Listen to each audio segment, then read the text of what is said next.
Good day, and welcome to part 6 of our study of the Book of Esther.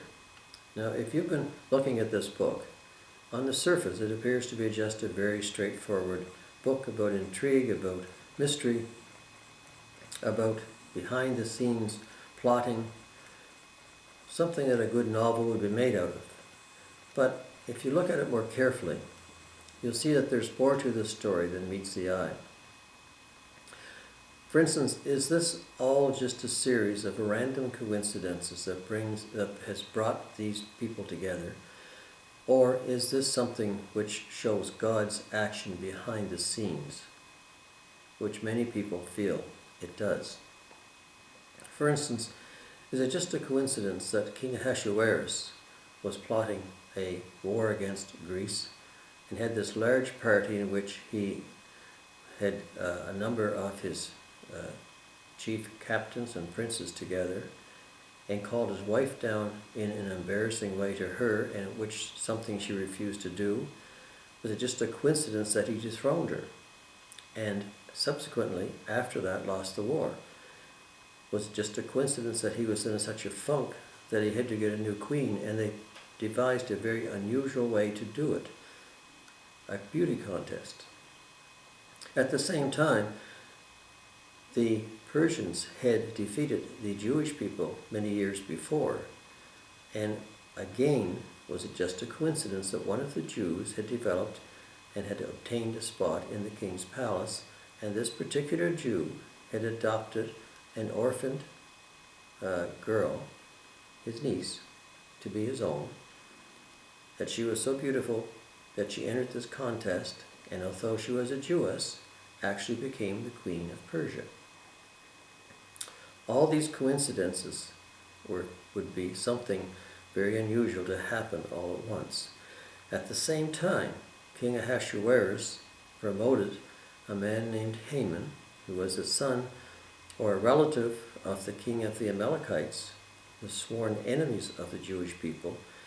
He had been promoted to a place high in the king's palace. And at the same time, he was a proud man to whom one person would not pay homage or bow down, and that person was Mordecai, the Jew.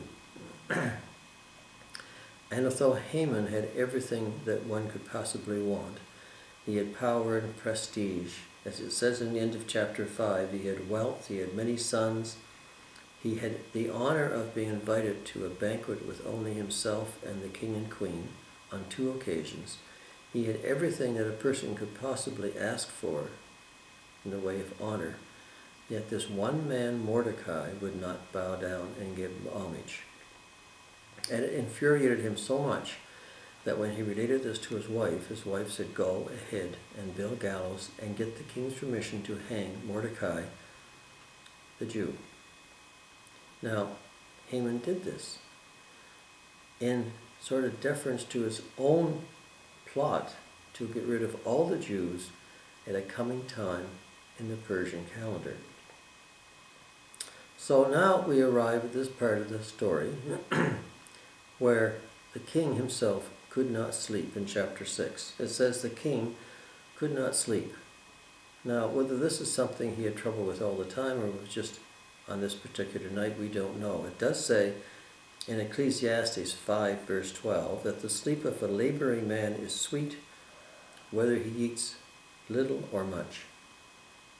But the abundance of the rich will not permit him to sleep. Certainly King Ahasuerus was a rich man and leader of 127 states, but yet he could not sleep. So what does he do? He calls for the records of the chronicles, and they were read before the king. Now the chronicles were the annals of the nation, the annals of the history of his nation. Not the most exciting thing to read if you're trying to sleep. Many Persians had troubadours and had musicians and dancers which would help them, put them in a better mood and help their sleep. But King Ahasuerus asked for the chronicles to be brought before him. And in these chronicles, as it was read to him, he determined that Mordecai had actually thwarted a plot against his life by two of his eunuchs, and that he had never actually been rewarded for this. Now, it was very commonplace in that time, and part of the world, to reward anybody who gave service to the king, especially one who may have helped save his life or prevented an insurrection. And because insurrections were so common, that these people who thwarted them or helped the king in any way was rewarded. And it became very clear to the king Ahasuerus that Mordecai had done this and had never been rewarded. And he said, "What honor or dignity has been bestowed on Mordecai for this?" So here we have Mordecai the Jew, the sworn enemy of Haman, the king's prime minister, now being looked upon by the king as being someone who should have been honored because of a service which he had done previously and had been neglected in the fact that he was not honored at that time. So it goes on to say, the king's servants who attended him said, nothing has been done for him. Now at this very time, Haman apparently arrives in the court. Now we've said previously that anybody who appeared before the king without being given permission risked being put to death. But apparently Haman, the prime minister, may have been exempt from this rule, or else was so common or such a friend of the king that he had no fear in coming. So he came even before the king actually was up and about. And he appeared in the court, and the king asked, "Who is it in the court?" Haman had just entered the outer court of the king's palace to suggest that the king hang Mordecai on the gallows which Haman had just built.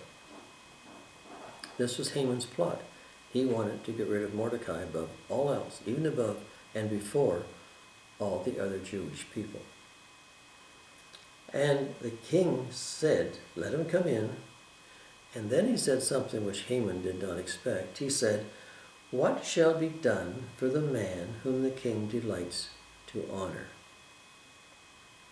The king was asking for advice. What should I do to honor a man whom I wish to honor? Honor the man who has served me. Now Haman, being the proud and arrogant person that he was, thought, who could the king possibly want to honor more than me? So therefore this must be about me. He said, the king answered, "For the man whom the king delights to honor, let a royal robe be brought which the king has worn, and a horse on which the king has ridden, which has a royal crest placed on his head. Then let this robe and horse be delivered to the hand of one of the king's most noble princes, that he may array the man whom the king delights to honor. Then parade him on horseback through the city square, and proclaim before him, 'Thus shall it be done to the man whom the king delights to honor.'" Haman was convinced that he was the person the king was talking about, and therefore he put this idea forward. He wanted to wear the king's robes, a robe that the king had worn, which is something which would be great honor in those days, and in fact, something which was done, if it was done without the king's permission, would be worthy of death. So Haman wanted to wear the king's robe. He wanted to ride the king's horse with the royal crest on it, so that everyone would know that this was the king's possession and that Haman was riding it. And then he wanted someone to go ahead proclaiming the fact that this was the man whom the king was honoring. Haman felt very good about this being himself, but he said, who else would the king honor more than me? Then the king said to Haman, "Hurry, take the robe and the horse, as you have suggested, and do so for Mordecai the Jew, who sits within the king's gate. Leave nothing undone of all that you have spoken." It would have been interesting to see Haman's face at that time, because the king initially sent out for Haman to do all to Mordecai what Haman thought would be done to himself. The tables were completely reversed. There was nothing more that Haman could do than to carry out the king's wishes. And this is what it says. So Haman took the robe and the horse, arrayed Mordecai, and led him on horseback through the city square, and proclaimed before him, "This shall it be done to the man whom the king delights to honor." Mordecai must have been humiliated beyond description, because here he was leading around the man whom he had sworn to kill, whom he had sworn to get rid of along with all the rest of the Jews. Yet he was the one now leading this man about on the back of the king's horse and dressed in the king's robes, and proclaiming that here is the man whom the king wanted to honor. Now afterward, Mordecai went back to his own state at the king's gate. He wasn't being proud. He didn't demand any further promotion. He didn't demand anything else. He just went back to his same position at the king's gate that he had before. Haman went home and again told his wife what had happened. The same woman who told him just a previous night to go build the gallows, get ready to hang Mordecai, bring his position to the king so the king would bless him in his venture. The same woman who said this the night before now said, if Mordecai, before whom you have begun to fall, is of Jewish descent. The king obviously knew he was a Jew by this time. Now, others were realizing the same thing. If Mordecai is of Jewish descent, you will not prevail against him, but will surely fall before him. Her voice is essentially different. And just when this happened, the king's eunuchs came to take him to the second banquet which Esther had arranged. Now, are all these coincidences just pure coincidences and nothing else? We have mentioned the ones at the start of this, but look, we have Esther, the orphaned girl, a Jewess who has become the queen of Persia. We have her intervening on behalf of Mordecai. We have the lots that were chosen back before, showing that the best time for the Jewish, to solve the Jewish question, so to speak, in those days would be at the end of the year, even though this was at the first of the year. So that would be 11 months hence. We have all these things about the banquet, the first banquet which Esther planned. She delayed giving what she wanted long enough for the king to have this problem sleeping, to bring the chronicles in, to read the particular part in the chronicles where Mordecai had saved his life, and then to arrange for Mordecai to be honored instead of Haman, even after Haman had gone to all the trouble of building this big gallows to satisfy his own desires. All coincidences, or all showing that God works behind the scenes to protect his own people and to help those who cannot be helped themselves. So there's a few other principles here. One of the facts is that God often promotes those who least anticipate it. Mordecai was not anticipating anything. He was not expecting any reward from the king. He was not expecting any honors. It would have been just as much a surprise to him to have been honored in this way as it was a surprise for Haman to have Mordecai honored in this way. It also shows what says in Proverbs 16:18, that pride goes before destruction, and a haughty spirit before a fall. Haman was a very proud man who demanded everybody to bow down to him, to give him homage, to give him honor. And it was his pride that led him to be so angry against Mordecai, and to build the gallows to try to have Mordecai executed. This was all his pride, and it was his downfall in the end. So God often promotes those who least anticipate it. And it also says, for whoever humbles himself will be exalted. Mordecai humbled himself and was exalted. Whoever exalts himself will be humbled. Luke 14, verse 11. And this is another example of this. Okay. That Mordecai, the humble man, went without any anticipation of honor, but was honored by the king, and then went back to his own place at the gate that he had been occupying before all this took place. Haman, the proud man, was humbled immensely by having to do for Mordecai what he thought the king was going to do for him. And it was something, as you see, which was more Haman's downfall and destruction. It also shows that the king read the Chronicles, which was the annals and the records of the history of the nation. God does the same thing for us. It says in Mordecai, chapter 3, verse 16, then those who feared the Lord spoke to one another, and the Lord listened and heard them.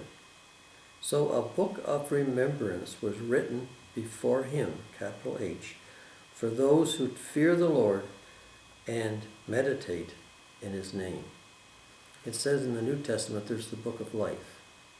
And whosoever is not written in the book of life will go on to destruction. If you are written in the book of life, then you go on to salvation. There is a book of remembrance, and this book of remembrance was similar to what Ahasuerus was reading, the book of Chronicles, which showed him remembering what Mordecai had done for him. The same as God remembers what we do for God. It also shows from the story that God often gives judgment, or allows judgment to be given on those who least expect it. Haman did not expect anything except the king's permission, the king's favor, the king's blessing, the king's honor when he went to see the king that morning. His entire life was turned upside down because the king honored the man that Haman detested. And just so that God can show honor to those people who least expect it, and can bring down those people who expect it the most. So this is the story of Haman and of Mordecai and of King Ahasuerus and of course Esther. That all brings together to this building up to the final part of the plot, where Haman now is in trouble because of his plan to eradicate the Jews. He is now given honor to Mordecai, even though Mordecai was the man whom Haman hated the most. And moreover, King Ahasuerus wants to honor Mordecai, and Esther now has also planned this banquet to which both Haman and the king must go. And this then builds to the climax of the story. So we'll do that next week in chapter 7 of the Book of Esther. Thanks for watching. I hope you'll join me then. Bye for now.